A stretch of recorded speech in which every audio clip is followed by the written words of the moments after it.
Halo teman-teman, sekarang kita akan membahas tentang refraksi gelombang. Nah, refraksi yang akan kita bahas di sini adalah refraksi gelombang yang terjadi di laut.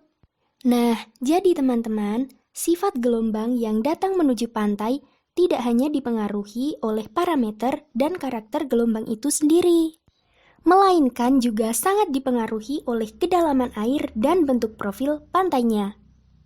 Nah, pada saat gelombang bergerak menuju garis pantai atau shoreline, akan terjadi 6 peristiwa pada gelombang, yang pada gilirannya berpengaruh pada garis pantai dan bangunan yang ada di sekitarnya. Keenam peristiwa tersebut adalah, yang pertama, refraksi gelombang, dan yang kedua, difraksi gelombang, yang ketiga, refleksi gelombang, yang keempat, wave shoaling, yang kelima, wave damping, dan yang keenam, wave breaking.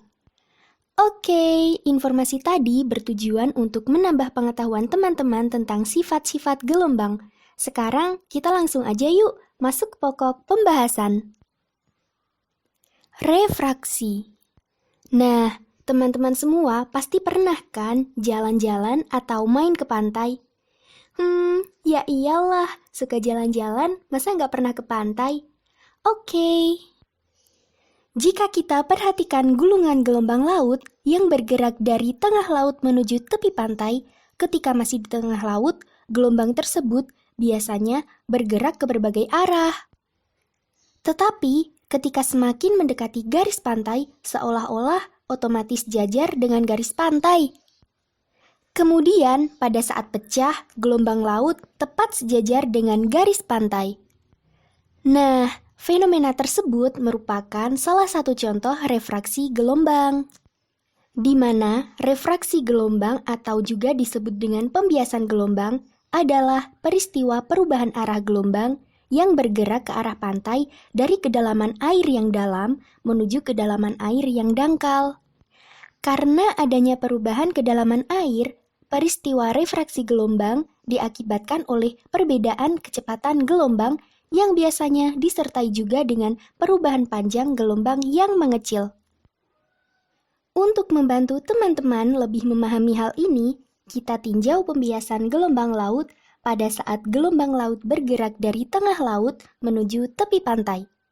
Mula-mula, gelombang laut merambah melalui air laut. Ketika mendekati garis pantai, permukaan laut tentu semakin dangkal. Nah, pada saat gelombang memasuki bagian laut yang dangkal, laju gelombang menjadi berkurang. Berkurangnya laju gelombang laut mengakibatkan terjadinya pembelokan arah perambatan gelombang, atau disebut dengan gelombang laut dibiaskan. Dengan kata lain, berkurangnya laju gelombang laut ketika memasuki bagian laut yang dangkal menyebabkan gelombang laut dibelokkan hingga sejajar garis pantai. Nah, Halo teman-teman, di video sebelumnya kita sudah membahas tentang refraksi gelombang. Nah, jadi di video kali ini kita akan membahas tentang apa itu difraksi gelombang. Tapi sebelum itu, pernahkah kalian mengalami suatu kejadian di mana kalian dapat mendengar suara orang yang bercakap-cakap di balik sebuah sudut bangunan sebelum kamu melihatnya? Tampaknya suara dapat berbelok melewati sudut, sedangkan cahaya tidak bisa. Bagaimana bisa itu terjadi? Apakah ada sesuatu yang menarik gelombang suara hingga akhirnya dia berbelok? Jika kalian ingin tahu fenomena apa yang terjadi saat itu dan bagaimana suara dapat berbelok, maka simak yuk video kali ini agar kalian lebih paham apa yang dimaksud dengan difraksi gelombang. Selamat menyaksikan! Sebelum kita lanjut, pastinya kita harus tahu dulu dong apa sih difraksi itu. Nah, difraksi adalah perubahan arah gelombang ketika melewati sebuah celah atau sebuah penghalang.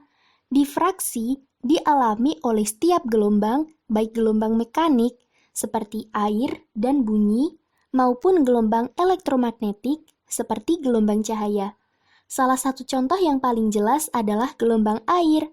Air mampu berbelok melewati penghalang yang menghambatnya, juga mampu melewati sebuah bukaan atau celah yang ada di depannya. Kejadian ini dapat sangat jelas dilihat oleh mata karena gelombang air memiliki panjang gelombang lebih panjang dibanding yang lain. Difraksi ada beberapa jenis atau beberapa kelompok. Kelompok ini dibagi berdasarkan pengamatan tentang berbagai cara untuk menghasilkan difraksi gelombang yang terjadi dari difraksi Fresnel, difraksi Fraunhofer, difraksi celah tunggal, difraksi celah ganda, dan difraksi celah majemuk. Salah satu contohnya seperti ini. Jika kita memiliki sebuah wadah yang berisi air, kemudian diletakkan penghalang di tengahnya dan dibuat sebuah celah di antara kedua penghalang, kemudian kita jatuhkan batu ke dalam salah satu sisi, maka akan menimbulkan riak air. Coba kita perhatikan gambar berikut ini. Perhatikan sisi satunya. Ternyata air pada sisi ini juga ikut terganggu dan membentuk sebuah gelombang baru, di mana celah sebagai pusat gelombang dan muka gelombang berbentuk lingkaran dengan celah sebagai pusatnya. Nilai difraksi atau ketajaman lenturan akan meningkat jika panjang gelombangnya semakin besar, dan jika panjang gelombang lebih kecil dari celah, maka tidak akan terlihat jelas terjadinya difraksi. Penyebaran gelombang dipengaruhi oleh besarnya celah. Jadi, semakin kecil celahnya, maka penyebaran gelombang akan semakin lebar, dan semakin besar celah, maka penyebarannya akan semakin sempit dan difraksi tidak terlihat dengan jelas. Contoh lain tentang difraksi adalah teman-teman pastinya pernah dong jalan-jalan ke pantai, sungai, danau, atau kolam. Jika pernah, kalian pasti pernah mengamati difraksi yang dialami gelombang air.